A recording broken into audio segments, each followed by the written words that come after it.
Hey there. This is take 352. No, I'm just joking. This is going to be a dry run of this information, and I felt like it would be good to have it out there. This is about bullying. I'm Tom Metzinger. I'm a licensed clinical social worker. I'm a certified clinical hypnotherapist, a certified EMDR therapist, and trauma specialist. And so I've been asked to speak at the Human Growth Foundation's Family Day at the Brevard Zoo.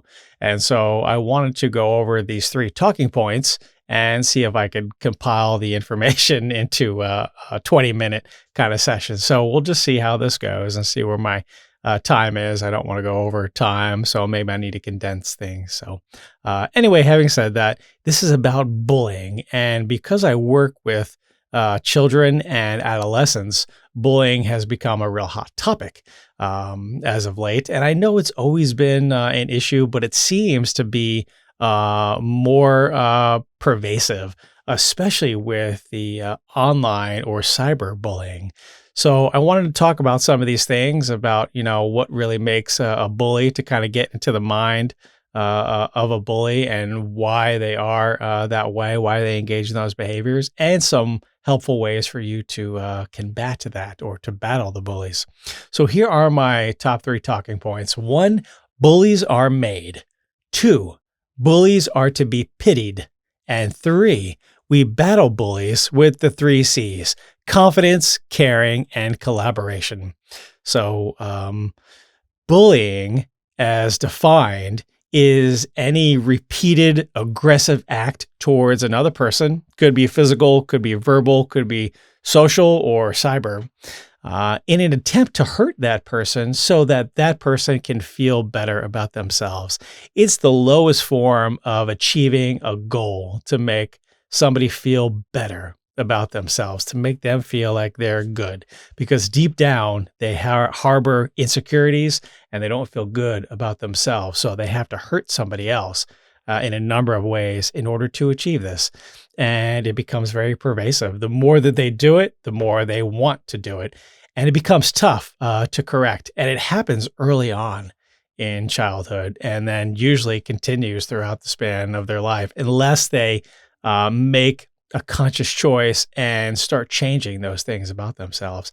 It becomes this program that they have. So anyway, back to the talking points. 1, bullies are made.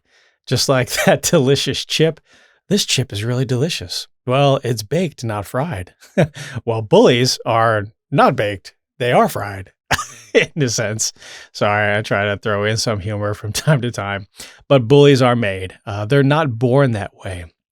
And how are bullies made? Well, if we look at early childhood, there may be trauma that occurs in childhood. And trauma, we know, affects how we view the world around us. It affects us on a deep level and causes us to avoid certain experiences. It causes us to harbor feelings of fear and anxiety and confusion and things that traumatize us early on. There are big traumas like abuse, neglect, mom and dad maybe engaging in drug use, or you being physically perpetrated against when you're young. And also there are small traumas that happen where somebody says something off towards you, and you don't realize how deeply it was affecting you. But later on that comes up. So trauma is one of the biggest ways in which bullies are made. They are perpetrated against, they have a traumatic childhood, and so that enables them to develop this social need to bully others, because deep down they feel like there's something fundamentally wrong with them. There was a study that was done back in 1995 called the ACE study, stands for Adverse Childhood Experiences. And so they rated these experiences that children had regarding abuse, neglect, challenges in the household, drug abuse from parents or from guardians, and they scored it. And the higher the score, the more apt they were, or the higher probability that they would engage in antisocial behavior, in criminal behavior, that they would have adverse health issues in regards to that. And they would engage in being promiscuous. They would engage in drug abuse themselves. And so the more or the higher the score, the higher the percentage is that they would engage in those kind of activities. Not necessarily always the case, but it's interesting to see the statistics on the higher numbers and how that related to when they became adults. Also, attachment. When we are young, when we're infants, we need to bond with and attach to mom, especially, but at least a parent figure. And we see that bullies, maybe if we trace it back, there's a lack of secure attachment to a parental figure. And that leads to them being insecure and isolating themselves and not feeling like they can trust anybody. And so they need to navigate life with demanding the things that they need from others. And one of the easiest ways and best ways to do that is to make yourself feel more important by hurting that other person, by intimidating another person. And then internally, just for a brief moment, it makes you feel better. You get that dopamine release. We'll talk more about hormones here in a minute. I need to speak your language here at the conference, so I know hormones are your language, but not necessarily in my toolbox, but I can effectively and intelligently talk at least a little bit about them. There's some big ones that we talk about in the field of mental health, and especially in psychiatry when it comes to medications, but we'll get to those. Anyway, so this lack of attachment, and they get this dopamine boost by harming someone else, and they want more of it. So it reaffirms the need to do this. And by getting more of that dopamine fix, it becomes this like addiction. It becomes this drug. And of course, with dopamine, the more we get, the more we want. And so the more dopamine we get, plus the stress of trauma and navigating life, being more isolated, not feeling like we're part of, not feeling like we fit in, it sort of leads to this not being able to see the future. And that creates this instant gratification, this lizard brain type of mentality where they're only living in the present moment and they're only looking to seek that instant gratification and to feel better about themselves. And like I said, we've learned how to do this. We've all probably teased someone or we've bullied someone in the past. And a lot of us, we don't feel good about it. We have some sort of remorse. Well, in the case of the instant gratification, lizard brain type of mentality, there's very little remorse. And even if they do feel bad, they don't know how to change it because it works for them. And so if it's not broke, why try to fix it?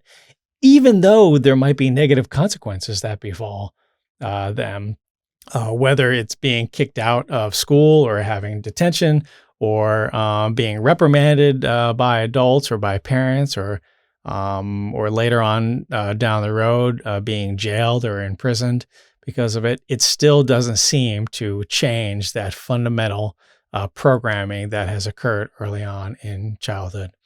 So this brings us to talking point number 2. Bullies are to be pitied.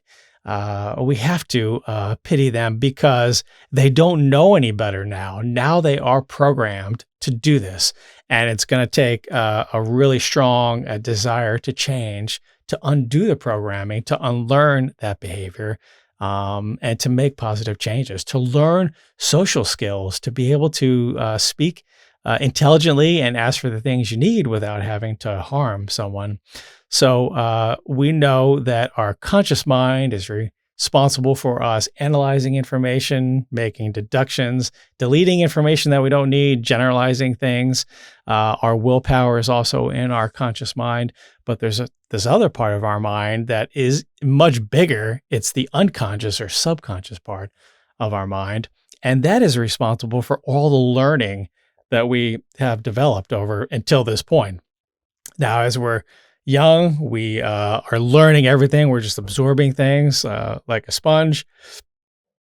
And into our subconscious mind go all the things that we like, all the things that we don't like, the pleasurable activities, the things we need to stay away from, we begin to gather. Okay, I like cakes and cookies. I like hugs and kisses. I oh man, did that thing go away? Crap. Sorry, my screen just went blank, so I had to refresh it. We like cakes and cookies. We like hugs and kisses. Sometimes later on, we start to like things like being with a partner. We like alcohol. We like drugs. Even if they're not healthy, they're still pleasurable for us. And by engaging in those things, we engage with our hormones, such as dopamine, oxytocin, serotonin, endorphins. Those are the happy hormones. Dopamine is that this feels really good. I want more. Oxytocin is that love kind of hormone when we're in a loving relationship or when we're engaging with our pets. That unconditional love that pets for us. Serotonin is the happiness hormone. That's like, this feels really good, but I don't need any more. I've had enough. It's more inhibitory, where dopamine is more excitatory.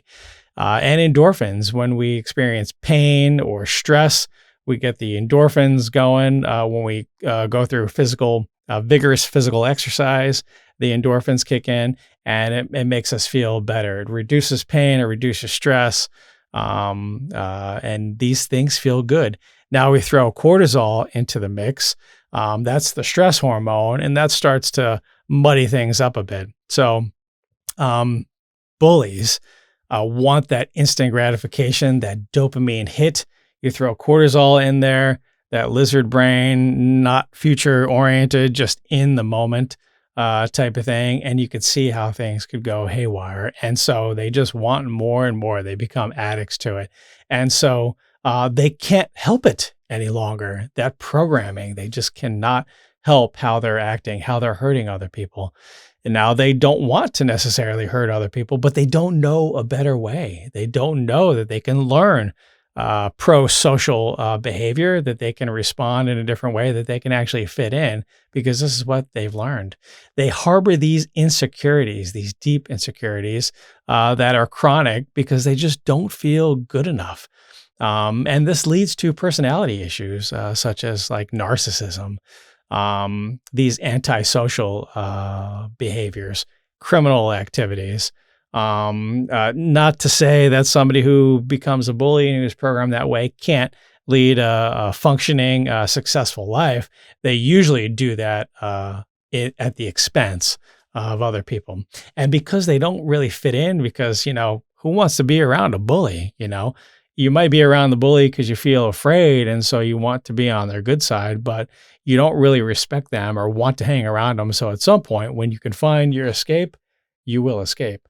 So bullies tend to be very lonely. They don't have people hanging around them often because they push people away. So it's a very lonely, isolative existence. And so it makes me pity them, makes me feel sorry for them. And if they want to change, I'm more than willing to teach pro-social behaviors and teach them a better way, but they have to have that desire because it's going to take some work. This leads us to talking point number 3, battling bullies. And I do it with the 3 C's. There are a number of ways, a myriad of ways to tackle bullying. Schools have, I think most schools in America have instituted a zero tolerance or no tolerance policy. And we've kind of understood that from prison mentality that this punishment doesn't necessarily work, but we feel like we have to do it anyway because bullies being out in the general population harming other people is not good. So schools feel like they have to give them detention or then expulsion if the behavior continues. And so I know in schools they teach non-bullying programs and how to spot a bully and how to counteract the bullying behavior. And I think those programs are all really good, but they don't seem to be taking effect or taking hold as well as we would like them to. But I support all the anti-bullying campaigns for sure. So here are the three C's. One, confidence. This is how we battle bullies. And this is how I teach the kids that I'm working with and even the teenagers how to combat it, because they tend to isolate themselves because bullies, of course, are picking on the weaker individual, somebody who has either a physical issue. And of course, this ties in with endocrinology. Of course, kids who are experiencing endocrine challenges, they definitely feel different if they haven't gone through puberty or have a shorter stature or have diabetes. They're different. They're already separated, and so the bullies will prey on this. They prey on the weaknesses. They look for those weaknesses, even emotional weaknesses.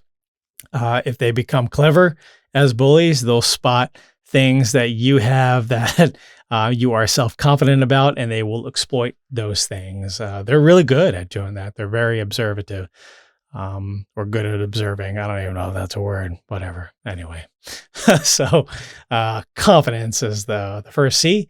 If we carry ourselves with a sense of confidence, if we think about, rolling our shoulders up and back, and we kind of stick our chest out and we kind of stick our nose up in the air. I'm not trying to be snooty, but just I'm kind of overemphasizing it. And we walk with a nice solid stride. We seem like we have our stuff together.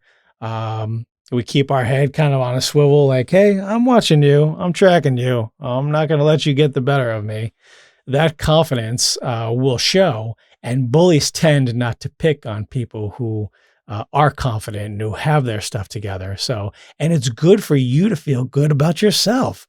It's important. It's vital, because the weaker and less confident you are, the less self-esteem that you have, the more the bullies are going to seek you out and pick on that and exploit that. So even if you have to fake it sometimes, be confident, act like you have it together, like you know exactly what my purpose is and what I'm doing. Even if you don't feel that way. And if you don't feel that way, please reach out for help, because you are good enough and you do matter. The second C, caring. This is caring really about yourself, looking at your own unique strengths. We all have strengths and we all have challenges or weaknesses, but I like to say challenges instead. Ways in which we can improve. And where someone else has a strength, we might have a challenge. And where they have a challenge, we might have a strength. So working together, which is the third C, collaboration, we'll get to that here in a second, is really important. It's vital, because you are, in fact, good enough. And I want you to focus on your unique strengths. You need to care for yourself. You need to take personal time to de-stress, to engage in things to help you release some of that stress. You need to take care of your personal hygiene. You need to take care of all those daily living things. You need to do your homework if you're in school. You need to take care of you and focus on you. Don't focus so much on the bully. And this leads to the third C, collaboration. Collaboration is joining together. So if you are experiencing a bully, like I said before, we've all experienced bullies. If you're currently experiencing somebody who is bullying you, who is harming you for their own benefit, then seek out help. And it's not necessarily to seek out to get them in trouble, but you want to seek out other people who can, be there for you, to be of support to you. There is power in numbers. So if we join forces, we collaborate together, we pool all of our strengths together, we can combat bullies, because bullies are not going to single out a group of people. They're going to single out individuals and exploit those weaknesses. So if we join together, if we're confident, if we take care of ourselves, then we'll be able to combat any bully that's out there. So tell someone, don't keep it a secret, even if it's online. Cyberbullying has become such a pervasive thing, much more than just a nuisance. It is really harming people's lives, and has led to anxiety and depression and even suicidality. And so please tell someone, don't engage with the bully. If you have to engage, be confident, be self-assured, be kind of neutral. Don't share your feelings with the bully, because once you share your feelings, then they know that they got a reaction out of you and they will continue to exploit that. So bullies are made, they're not born. 2, bullies are to be pitied. And 3, battling bullies with the 3 C's: confidence, caring, and collaboration. I really appreciate you guys for consuming this. We'll see where I'm at, see if I need to make any changes to this this doggone lecture, and maybe make some notes about adding some things or whatnot. So thanks for being here. I hope that it was informative, insightful, and that it was of help to you. I'll see you soon. Take care.